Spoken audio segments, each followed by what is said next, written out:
Check this out. I had some debug code in, and this is the best it would go. I didn't realize the debug code was in there.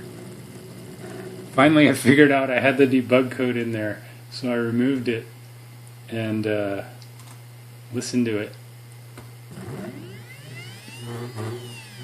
It has acceleration and deacceleration, and then I tried to crank it up really fast, and it still goes. Listen to it sing.